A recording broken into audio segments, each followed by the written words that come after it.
Assalamualaikum warahmatullahi wabarakatuh. Waalaikumsalam warahmatullahi wabarakatuh. Alhamdulillahirabbil alamin. Wassalatu wassalamu ala asrofil anbiya'i wal mursalin wa ala alihi washabihi wa man tabi'ahum bi ihsan ila yaumiddin, amma ba'du. Jamaah hiji yang mudah-mudahan dirahmati Allah Subhanahu wa taala. Pertama-tama mari kita panjatkan puji dan syukur kita kepada Allah Subhanahu wa taala atas berbagai limpahan nikmat, di antaranya nikmat iman dan Islam, nikmat sehat walafiat. Alhamdulillah pada siang hari ini Allah pertemukan kita kembali di dalam acara kajian Islam Jauh Hari Besar. Insyaallah taala pada kesempatan kali ini akan disampaikan oleh Ustaz Sofyan Hizbullah. Alhamdulillah beliau sudah hadir di tengah-tengah kita. Kita sapa dulu beliau. Kepada Ustaz sehat. Alhamdulillah. Tak lupa salawat dan salam semoga senantiasa tercurah kepada junjungan kita bersama Nabi besar Muhammad sallallahu alaihi wasallam, kepada keluarga, sahabat, dan tentunya kepada para pengikutnya yang tetap istiqomah menjalankan risalahnya ila yaumil qiyamah. Mudah-mudahan kita yang berkumpul di tempat ini termasuk di dalamnya, amin ya Allah ya rabbal alamin. Jemaah kita yang mudah-mudahan dirahmati Allah Subhanahu wa taala.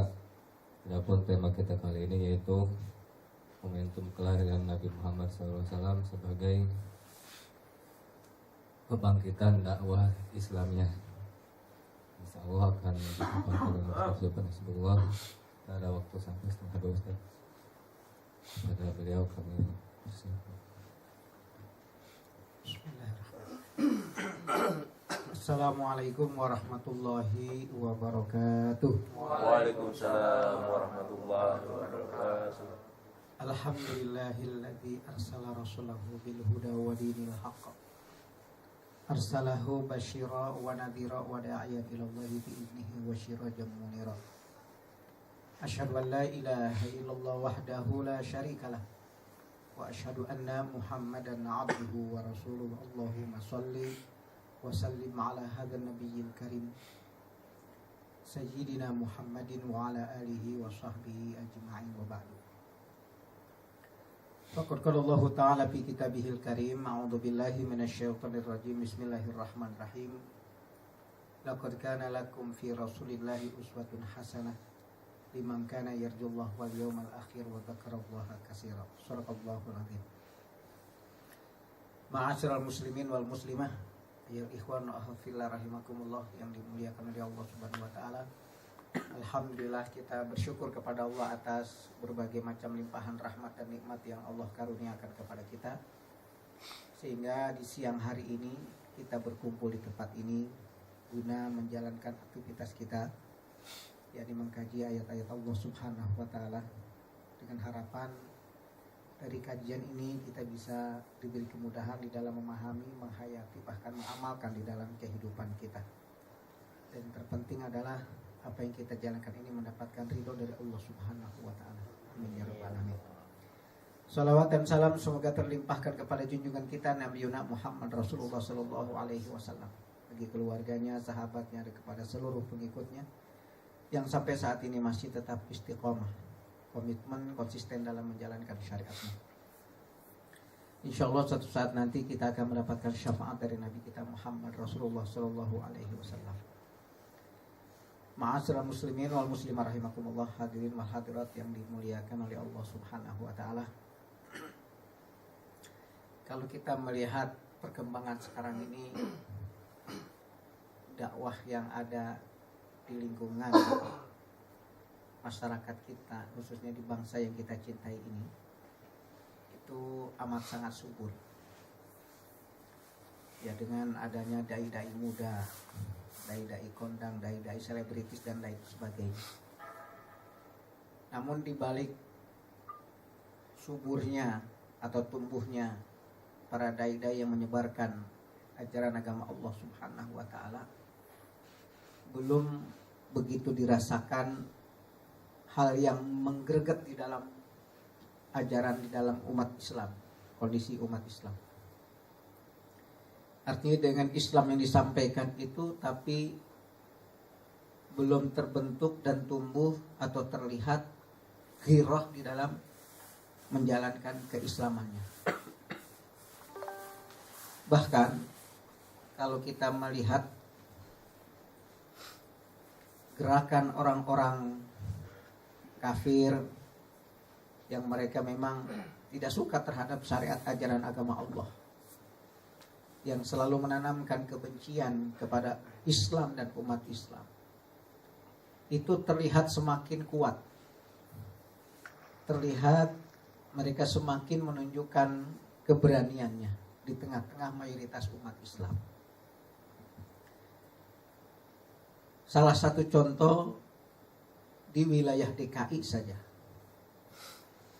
dengan satu orang kafir yang telah berkuasa di tengah lingkungan mayoritas umat Islam itu, ternyata berkumpulnya 32 ormas Islam tidak mempunyai pengaruh apa-apa terhadap lingkungan. Tidak pengaruh apa-apa sampai saat detik ini, ya adem-adem saja begitu. Waktu awal-awalnya demo sampai membuat semacam gubernur tandingan gitu. Cuman gebrakan itu aja, setelah itu udah selesai, nggak ada lagi. Ya, gerakannya tidak ada. Ya, terus langkah-langkah yang langkah pun tidak ada. Ya sepi aja seperti itu. Nah ini sangat dirasakan di dalam kehidupan kita. Melihat kondisi seperti itu, teringat dengan salah satu hadis Nabi kita Muhammad Rasulullah SAW. Beliau memberikan satu gambaran kepada kita. Kata beliau, yusiqul umam an tada'a kalatu ala kusatiha. Dan hadis ini berapa kali saya sampaikan di sini. Kata Rasulullah SAW, nanti kondisi umat Islam itu bagaikan sebuah hidangan yang mudah disantap, ya, yang mudah dihabisi oleh orang-orang yang sedang kelaparan, kehausan dan lain sebagainya. Sehingga sahabat bertanya, qala qailun min qillatin nahnu yauma idzin ya Rasulullah. Apakah kondisi itu saat itu umat Islam sedikit ya Rasulullah? Rasulullah menjawab, qala la bal antum kasir. Tidak, justru saat itu jumlah kalian sangat banyak. Tapi banyaknya kalian, kata Rasulullah, gusyaun ka gusai syair. Banyaknya itu bagaikan sebuah buih yang ada di atas air bah. Di mana buih ini bisa pindah tempat dari satu tempat ke tempat yang lain, itu ketergantungan pada angin dan ombak. Artinya umat Islam yang begitu banyak tidak mempunyai prinsip, tidak istiqomah di dalam menjalankan syariat ajaran agama Allah Subhanahu wa ta'ala. Kalau sudah kondisi seperti itu, kata Rasulullah SAW, wala yakzifannallahu bi suduri aduwikumul mahabbah, di mana Allah Subhanahu wa ta'ala akan mencabut. Jadi rasa takut terhadap orang-orang kafir itu dicabut oleh Allah Subhanahu wa ta'ala. Ini kata Rasulullah. Kalau umat Islam sudah seperti buih, banyaknya tidak istiqomah, tidak komitmen, tidak punya prinsip, maka kondisi seperti itu Allah akan mencabut rasa takut terhadap musuh-musuh kalian. Jadi sekarang ini sudah terbukti itu. Sampai Ahok dengan lantang dia mengatakan, ya kalau berani 1 lawan 1 aja. Pernah ngomong begitu beliau. Nggak ada rasa takutnya. Jadi kalau lihat dari hadis Rasulullah SAW sudah kita rasakan sekarang ini, bahwa orang-orang kafir itu sudah tidak ada lagi rasa takut, rasa khawatir terhadap kaum muslimin. Sementara kata Rasulullah, wala yanzi'annallahu fi qulubikumul wahan, sedangkan pada kalian umat Islam itu tertanam penyakit wahan. Sahabat bertanya, ma huwal wahnu ya Rasulullah? Apa sih ini maksud dengan wahan itu? Rasul menjawab, qala al-wahnu hubbud dunya wa karahiyatul maut. Yang dikatakan wahan itu adalah mereka cinta dunia dan takut mati. Ini yang terjadi kondisi kita sekarang. Kita tidak usah jauh-jauh lah, kembali kepada diri kita sendiri. Terkadang di mana kita berada, di mana kita bekerja, di situ yang kita cari hanya dunia. Hanya dunia yang kita cari.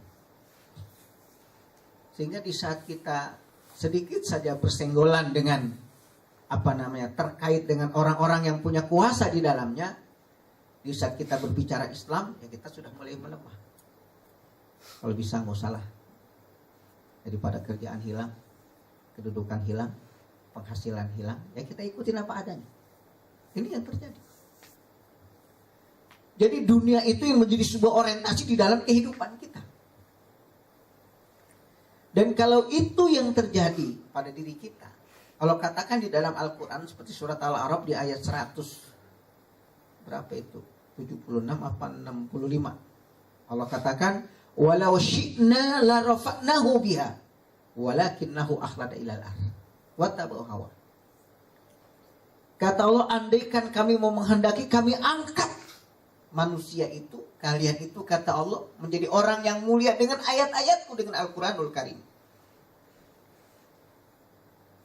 Walakinnahu ahlada ilal ar, akan tetapi kalian itu punya kecenderungan yang sangat besar terhadap urusan dunia.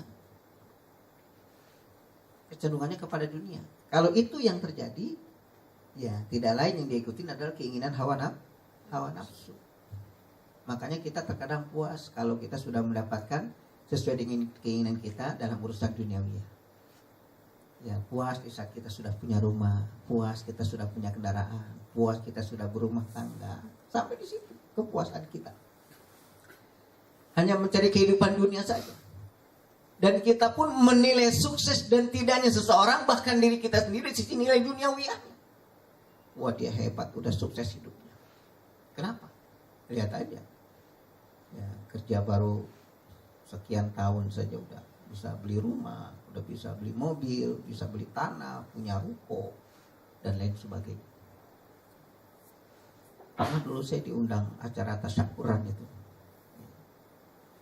Anaknya udah bisa beli rumah, udah bisa beli ruko, beli tanah. Tanahnya masalah sekarang yang tersisa ada 1 hektar. Begitu saya tanya, anak ibu kerja di mana? Di kantor pajak, Ustaz. Udah berapa lama? Ya baru jalan 4 bulan dah. Alhamdulillah rezekinya cakep banget dia mah. Kerja baru 4 bulan aja udah bisa beli rumah, beli mobil, beli tanah, udah punya ruko 3. Makanya saya undang Ustaz, kita syukuran. Karena saya dapat rezekinya gampang banget. Kan begitu. Ya, kita juga jadi bingung doanya, doa apaan? Baru 4 bulan udah punya segala-galanya. Yang udah pada jadi pejabat aja belum punya. Ini luar biasa. Kenapa? Ya karena tadi kecenderungan dengan dunia begitu besar. Ukuran suksesnya itu di situ. Kalau sudah dunia ini menjadi patokan kita sukses dan tidaknya di dalam kehidupan kita, jika kita sebagai seorang muslim yang beriman kepada Allah Subhanahu wa taala, maka di situ tidak ada nilai dakwah sedikit pun. Enggak ada. Nilai-nilai untuk menegakkan Islam, mendakwahkan Islam, mengajak orang kepada Islam, itu udah tidak ada lagi. Karena sudah dunia. Ada jadi dai juga menyuruh kepada umat Islam pada kebaikan. Ujungnya cuma apa? Pamer rumah besar, pamer motor besar, cuma itu. Ujung-ujungnya meninggal kayak motor besar juga ini. Jadi pamerannya itu semua, rumah besar, motor besar. Yang model begitu, jadi suatu kebanggaan. Disorot biar orang pada tahu nih sukses. Jadi dai, rumahnya aja, wah besar. Koleksi mobilnya mobil-mobil mewah. Nah, seperti itu. Dunia lagi. Jadi kalau kita lihat perkembangan para dai yang begitu luar biasa, tapi kemuliaan umat Islam ini tidak nampak. Tidak nampak kemuliaan itu. Salah satu bukti tidak nampaknya kemuliaan, di mana umat Islam itu tidak lagi menjadi rujukan dan disegani oleh seluruh umat manusia. Tidak ada lagi. Karena tadi rasa takut terhadap orang kafir dicabut, pada diri kita tertanam cinta dunia dan takut mati. Nah, kalau orang-orang kafir memang sudah jelas, mereka dengan segala upaya dia akan berbuat sekuat tenaga mereka. Bagaimana umat Islam ini, kata Allah, dia keluar tuh daripada agamanya. Orang kafir begitu. Buat kita sebagai umat Islam yang beriman kepada Allah tidak perlu merasa aneh, tidak perlu merasa heran dengan semangatnya orang-orang kafir yang begitu luar biasa. Karena Allah sendiri yang menjelaskan di dalam Al-Quranul Karim. Contoh pada surat Al-Baqarah di ayat 217. Di pertengahan ayat itu Allah katakan, la yadaluna yuqatilunahum hatta yarudukum an dinikum. Di mana mereka, kata Allah, orang-orang kafir itu tidak akan pernah henti-hentinya akan memerangi kalian. Hatta yarudukum an dinikum, sampai kalian, kata Allah, keluar dari agama kalian. Ini stata'u, selagi mereka punya kekuatan, selagi mereka punya kemampuan, selagi mereka punya peluang, selama itu mereka akan berbuat. Allah yang memberikan kabar kepada kita. Semangatnya orang kafir begitu luar biasa. Di dalam surat Al-Anfal, Allah juga menjelaskan. A'udzubillahi minasyaitonirrajim. Bismillahirrahmanirrahim. Innal ladzina kafaru yunfikuna amwalahum liyasuddu an sabilillah fasayunfikuna. Ini orang-orang kafir. Sesungguhnya orang-orang kafir itu, kata Allah, yunfikuna amwalahum. Dia akan selalu menghabiskan.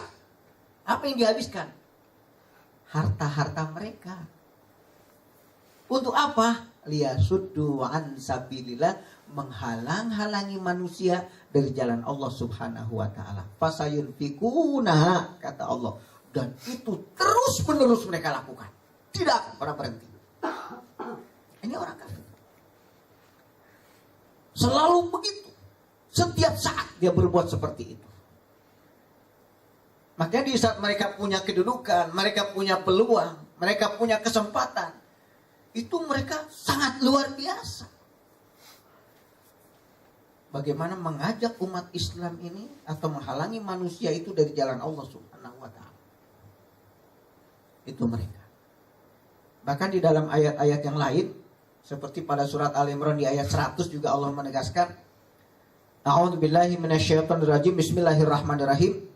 Ya ayyuhalladzina amanu in tuti'u fariqam minal ladzina utul kitab yaruddukum ba'da imanikum kafirin. Ini orang yang beriman diingatin sama Allah. Kenapa ya? Karena boleh jadi di balik keimanan ini ya satu saat bisa dalam kondisi kita lemah iman, kita akan mudah terpengaruh. Makanya Allah mengingatkan kita, wahai orang-orang yang beriman, in tuti'u fariqam minal ladzina utul kitab. Jika engkau mengikuti sebagian daripada ahli kitab, yakni orang-orang kafir, mereka yaruddukum ba'da imanikum kafirin. Mereka akan mengembalikanmu kepada kekafiran setelah kamu beriman kepada Allah Subhanahu wa taala.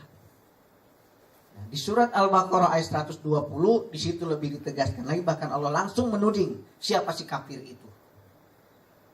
Di situ Allah katakan walan tarda ankal yahud walan nasara hatta tattabi'a millatahum. Yang dikatakan si kafir tadi yang mereka berupaya keras, mereka kerja keras, mereka tidak akan pernah henti-henti selalu memerangi kalian. Mereka adalah, kata Allah, al-Yahud wan Nasara, Yahudi dan Nasrani. Mereka tidak akan pernah enak tidur, kata Allah. Mereka tidak akan pernah senang.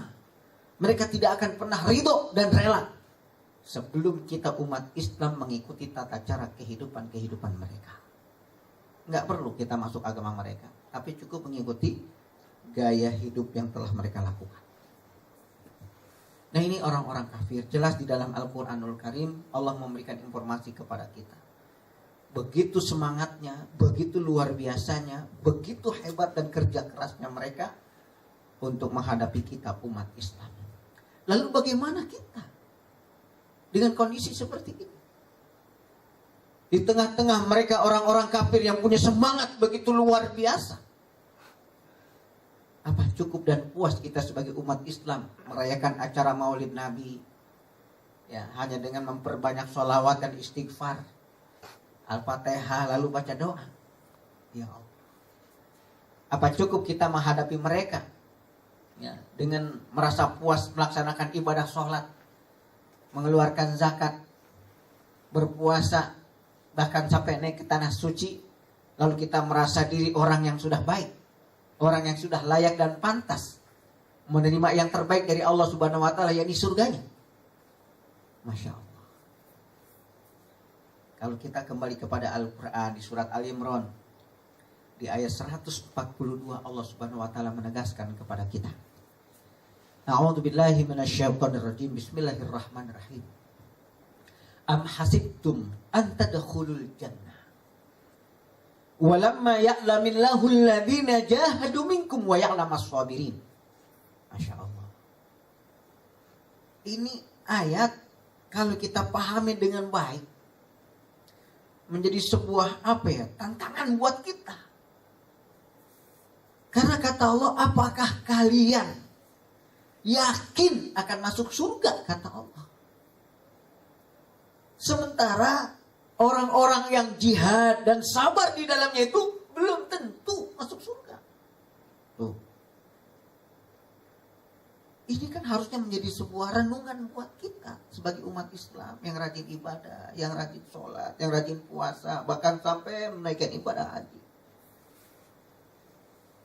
Apa mungkin kita bisa masuk ke surga Allah? Padahal orang-orang yang jihad dan sabar saja belum tentu mendapatkan surga Allah Subhanahu wa taala. Bagaimana dengan kita yang puas terhadap apa yang telah kita lakukan selama ini? Ini yang harus kita perhatikan di dalam kehidupan kita. Bahwa di tengah-tengah semangatnya mereka orang-orang yang tidak suka terhadap syariat ajaran agama Allah Subhanahu wa taala menjadi sebuah tantangan buat kita. Bahwa tugas kita sebagai seorang muslim adalah sebagai duat untuk menyeru syariat ajaran agama Allah kepada seluruh umat manusia. Dengan segala fasilitas yang Allah berikan kepada kita, berbagai macam sarana dan prasarana yang Allah berikan kepada kita, ini harusnya menjadi sebuah wasilah. Wasilah menjalankan dan menegakkan syariat ajaran agama Allah Subhanahu wa taala. Sehingga kita dengan kehidupan dunia yang telah kita dapatkan ini, itu tidak sesuatu yang sangat kecil di dalam kehidupan kita. Karena banyak kewajiban-kewajiban yang harus kita tunaikan dan kita jalankan di dalam kehidupan kita. Ma'asyiral muslimin wal muslimah rahimakumullah yang dimuliakan oleh Allah Subhanahu wa taala.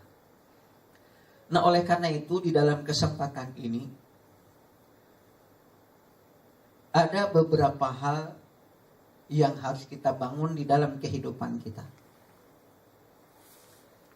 Sehingga semangat dakwah itu benar-benar tertanam pada diri kita.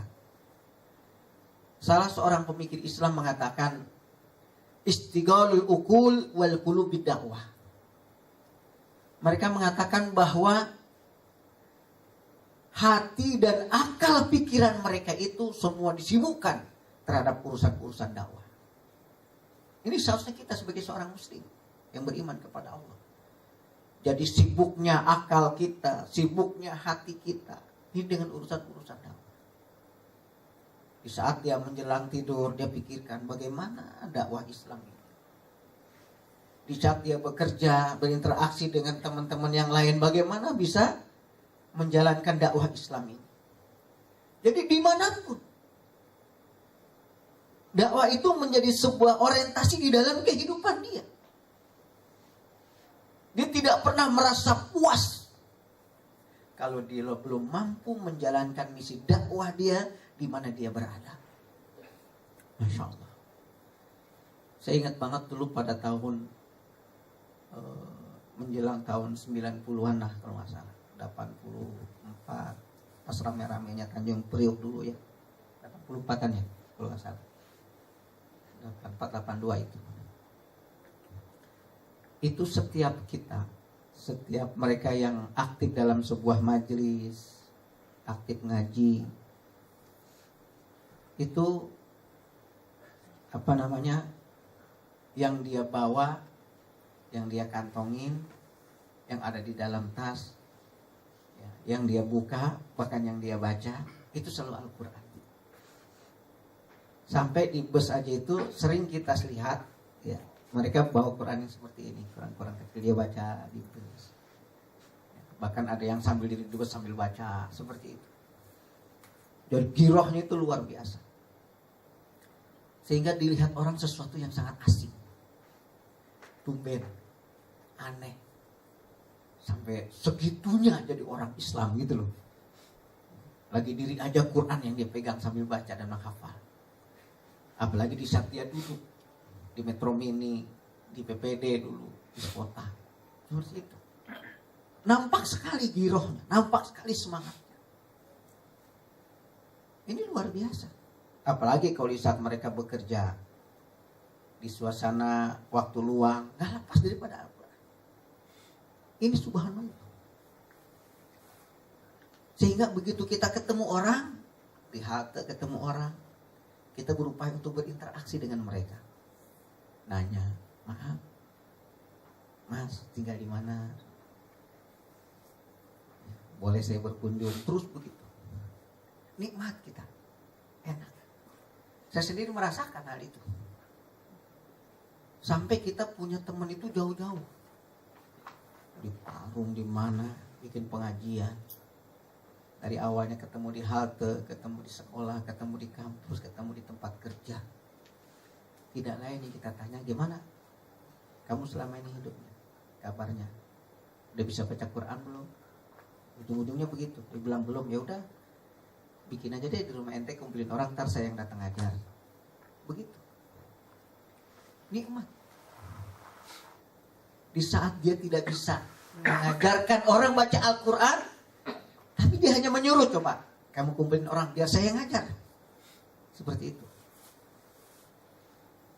Sehingga di mana-mana itu pengajian itu tumbuh. Terasa. Berangkat sore pulang malam. Wah, luar biasa. Beda dengan sekarang. Kondisi seperti itu sudah dikatakan hilang. Dan kita ketemu di mana mungkin atau di jalan nggak saling kenal mengenal. Kalau dulu mah kepada siapapun, selagi dia kelihatan Muslim, kita memberi salam. Dia menanyakan kabar segala macam kita tanyakan. Kenapa?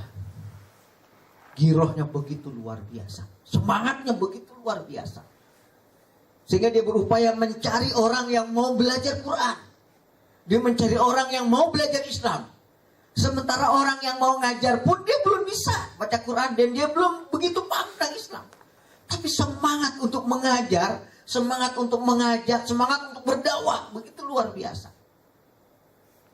Karena saat itu setiap juru dakwah adalah dia selalu menyampaikan kata-kata iman yang pertama. Keyakinan yang ditanamkan. Sehingga dia berusaha untuk memperbaiki saudaranya dengan keimanan itu. Ini. Ia mengajak umat manusia itu beriman kepada Allah bukan hanya sekedar percaya, tapi untuk menunjukkan loyalitas yang sebenarnya kepada Allah.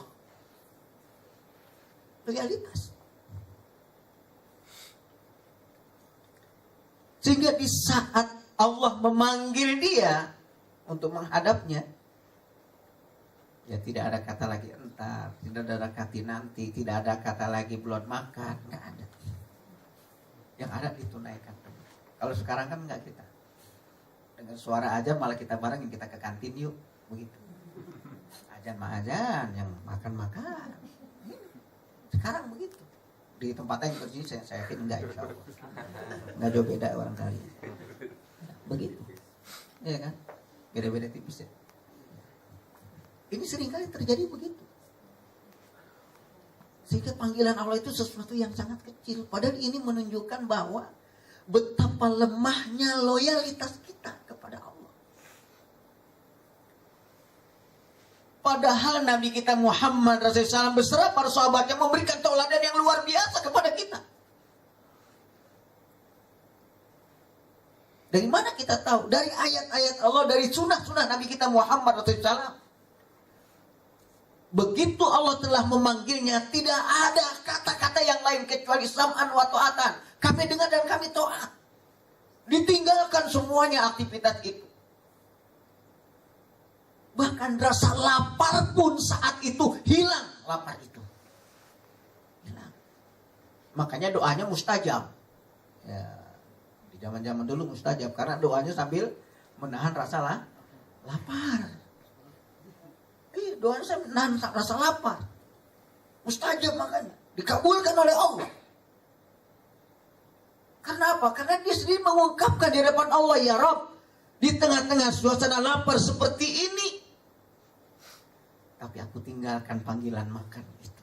Panggilan perut itu aku tinggalkan. Karena panggilanmu telah tiba kepadaku. Doanya juga enak, ya Allah.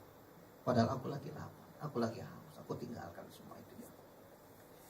Aku mohon mudah-mudahan di balik rasa lapar ini apa yang aku minta Kau kabulkan. Khusyuk kita. Enggak ngantuk doanya juga. Coba kalau ente dari kantin berdoa. Orang angkat tangan. Ya Allah. Aduh, kok ngantuk begini.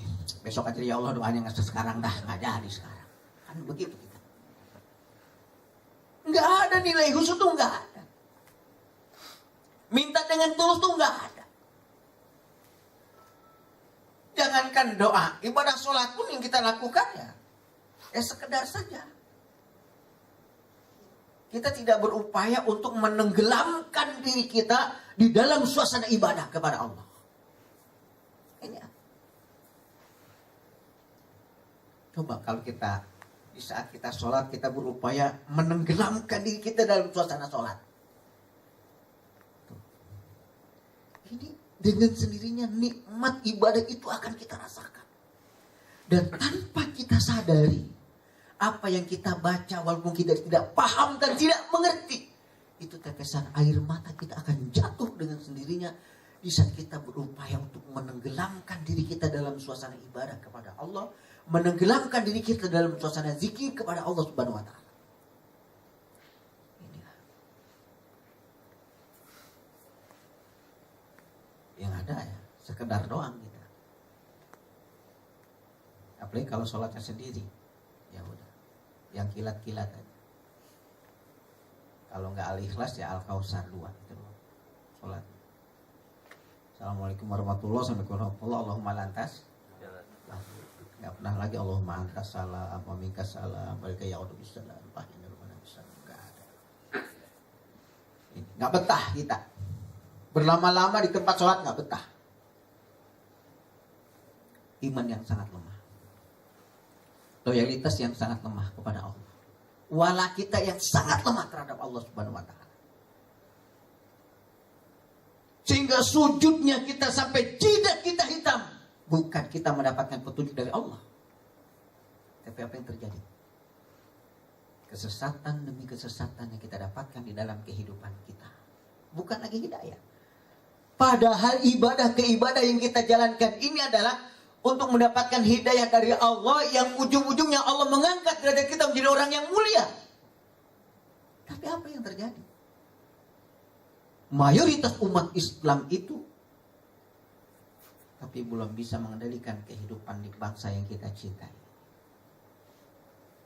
Karena ibadahnya tadi belum menunjukkan loyal yang sebenarnya kepada Allah Subhanahu wa taala.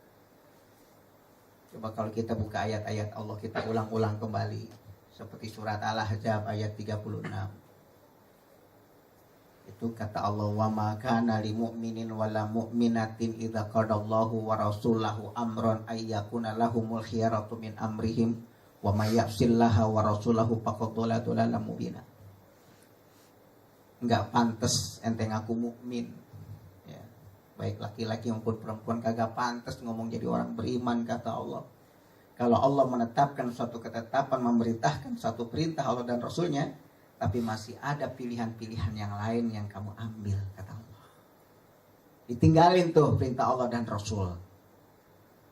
Baru juga ajan kantin yuk. Nah, itu yang begitu tuh. Nggak tahan nih. Ya, masjid agak jauh, ntar aja deh. Ya, kan ada hadisnya kata Rasulullah. Ya, kalau emang dengar ratu ajan udah ada makanan, makan dulu daripada lagi sholat ingat makan, yang lagi makan ingat sholat. Padahal ente ngantri aja udah setengah jam. Ya kan. Jadi kata hadis itu tuh udah nongol tuh makanannya tinggal makan, bukan ngantri dulu. Ini yang mesti kita paham dalam hidup. Itu kata Allah. Di saat pilihan yang lain yang kita ambil panggilan Allah yang kita kesampingkan, ini salah satu maksiat sebetulnya. Maksiat kepada siapa? Maksiat kepada Allah dan Rasulnya. Makanya kata Allah, wa may ya'sillaha wa rasulahu faqad dhalla dhalalan mubina. Barang siapa yang bermaksiat kepada Allah dan Rasul, maka dia termasuk orang yang sesat yang nyata. Buka lagi nanti surat Maryam. Surat 19 ayat 59 Allah tegaskan. Fakhalafa min ba'dihim khalfun adaa'us shalawat taba'us shahawat fasawfa yalqawna ghayya. Akan ada satu generasi, didatangkan satu generasi kata Allah, di mana mereka adalah orang-orang yang adaa'us shalah. Orang-orang yang mengabaikan sholat. Bukan nggak sholat juga dia, tapi diabaikan sholat itu. Wa taba'us shahawat, karena ngikutin hawa nafsu. Orang abaikan sholat karena ngikutin nafsunya. Kalau dia bisa memerangi nafsunya, nggak mungkin terjadi mengabaikan sholat. Apa kata Allah? Fasaufa yalqawna ghayya, sehingga dia menemui jalan kesesatan. Sholat juga, tapi sesat. Tuh. Ayat yang sangat populer, surat yang sangat populer buat kita, mungkin sering kita pakai dalam sholat. Surat Al-Ma'un, kan jelas. Wawailul lil musallin alladzina hum an sholatihim sahun alladzina hum yura'una wa yamna'una al-ma'un. Kan jelas, diancam tuh orang yang rajin sholat. Celaka loh yang sholat. Sholat juga celaka kata Allah. Neraka wail orang yang sholat itu. Mana mereka? Mereka orang-orang yang melalaikan sholat. Sama dengan ada ustadz.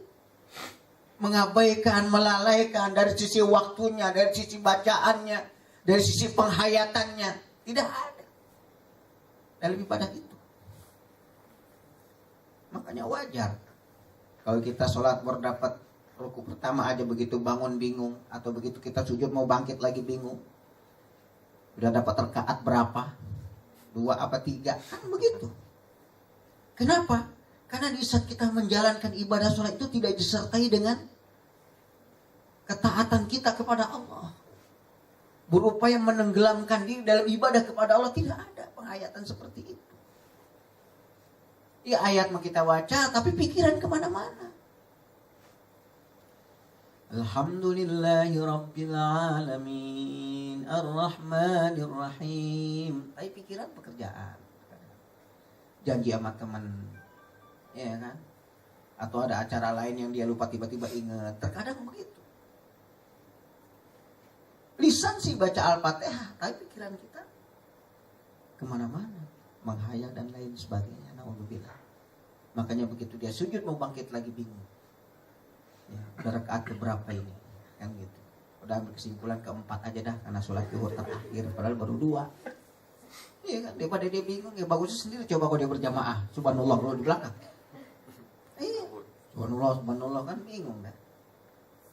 Nah, udah diri aja, balik lagi apa enggak, akhirnya dia tentang juga tuh jamaah. Udah, jamaah yang salah yang benar. Nah, kan ribet jadinya kalau udah begitu. Ini karena lemahnya iman tadi. Padahal di zaman Nabi kita Muhammad SAW itu sangat luar biasa. Penanaman keyakinan itu, keimanan itu kepada sahabat, Masya Allah. Sampai yang menjadi lawan orang-orang beriman saat itu, walaupun dia orang rendahan, secara ekonomi lemah, seorang budak menjadi lawan dia dalam perjuangan Islam, dalam dakwahnya, bukan orang yang selevel dengan dia. Lihat Bilal bin Rabah, siapa tandingannya? Hah? Tandingan Bilal bin Rabah siapa yang menjadi lawannya? Apa budak juga yang kafir? Tidak. Tapi yang menjadi lawannya seorang penguasa yang bernama Muawiyah. Ini kan luar biasa. Walaupun dia secara nilai duniawi yang levelnya budak, tapi begitu diberhadapan dengan syariat ajaran agama Allah, yang menjadi lawan dia adalah levelnya orang-orang intelektual. Ini luar biasa. Islam. Karena iman tadi. Enggak ada rasa takut dalam hidup itu, enggak ada dengan urusan-urusan dunia. Udah kembali kepada Allah semua.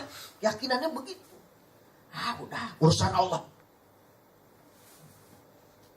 Makanya di zaman sahabat tuh terkadang indah banget gitu ya.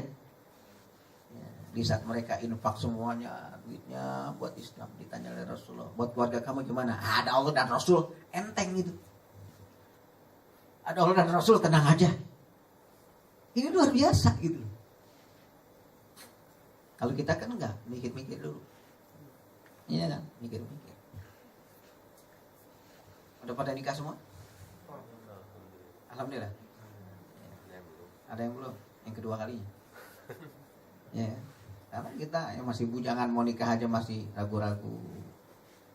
Gimana saya mau berumah tangga, penghasilan aja baru sekian. Untuk sendiri aja nggak bisa, belum merasa cukup. Nggak akan cukup. Emang kita siapa?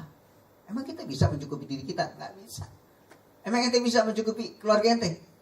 Nggak akan bisa. Ila yaumil qiyamah ente nggak akan bisa mencukupi keluarga ente termasuk anak. Nggak akan bisa. Yang mencukupi kehidupan kita Rabbul Alamin, Allah, bukan siapa-siapa. Kita jangan sombong menjadi orang. Mentang-mentang udah kerja, mentang-mentang punya penghasilan, seakan-akan kita bisa menyelesaikan urusan kita. Nggak akan bisa. Memberikan kecukupan sama keluarga, belum tentu bisa. Tapi Allah yang akan memberikan kecukupan kepada kita. Ini yang mesti kita tanamkan. Nah, kalau kita sudah berpikir seperti itu, yakin betul kepada Allah, sehingga dakwah ini jadi pijakan kita. Bukan dunia lagi, tapi dakwah. Dimanapun kita berada, di situ harus bisa menjalankan Islam. Di situ harus bisa mengajak orang kepada Islam. Turut Islam aja dalam pola pikirnya. Nanti Allah yang menurunkan rezeki kepada kita. Ya, kalau pakai istilah yang ada di spanduk tuh, jangan buat tulisan doang tuh. Kalau kita membumi-bumikan Al-Quran, maka Allah akan melangitkan hidupmu kan jelas tuh. Jangan dibuat doang, itu mesti hayat dipahami dan dilaksanakan itu. Bumikan Al-Quran ini artinya ajak orang kepada Islam. Dimanapun kita berada, dakwah di situ yang masuk. Nggak puas kita di mana kita kerja kalau tidak ada dakwah di dalamnya. Harusnya begitu kita. Kan nyaman.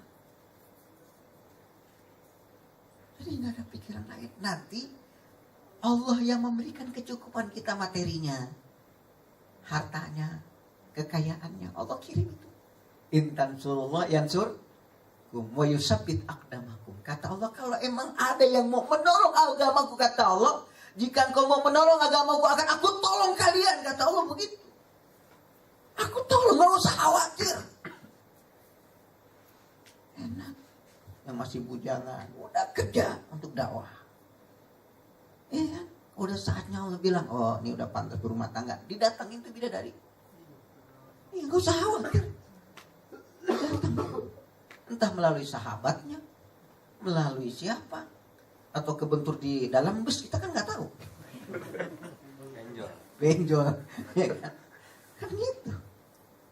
Allah kasih jalan, insya Allah nggak usah khawatir.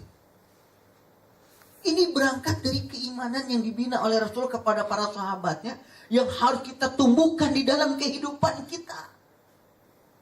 Pasti. Coba nanti antum buka di dalam surat Fussilat ayat 33:1. Subhanallah. Walakum fiha ma tastahi anfusukum walakum fiha ma tad'un. Kata Allah, aku berikan sesuatu yang kamu butuhkan dan aku berikan sesuatu yang kamu minta. Tuh. Hidup itu indah yang luar biasa kalau kita kembali kepada Allah. Saya selalu membiasakan diri menjelang tidur diskusi dengan istri saya. Jam berapapun saya tidur. Kalau saya pulang ceramah misalkan jam 12, saya bangunin istri saya. Bangun, kamu udah tidur. Bangun. Apa? Ya kita diskusi dulu untuk kehidupan kita ke depan tuh kayak apa gitu. Terkait dengan urusan dunia segala macam. Terkadang yang namanya perempuan begitu. Mengutamakan dunia itu sangat luar biasa karena dia terbebani dengan setiap hari bertemu dengan anak-anaknya dan tahu persis perkembangan anaknya kayak apa. Makanya suka curhat, suka apa. Saya bilang sama istri saya, kita jangan berlaku sombong dalam hidup ini di hadapan. Kita tidak akan bisa menghidupkan anak-anak kita dan kita tidak akan bisa menyekolahkan anak-anak kita. Kita tidak akan bisa mengantarkan anak kita sukses sampai ke perguruan tinggi. Tidak akan bisa. Karena kita tidak punya papa dan bukan siapa-siapa. Apa yang kita punya sekarang? Saya bilang sama istri saya, rumah, apa punya kita? Punya Allah.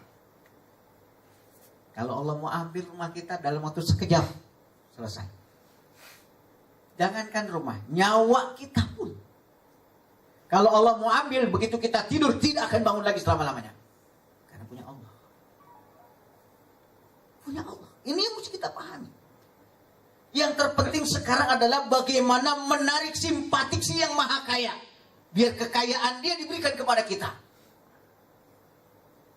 Bagaimana narik simpatik si yang maha kuasa. Biar kekuasaan dia diberikan kepada kita.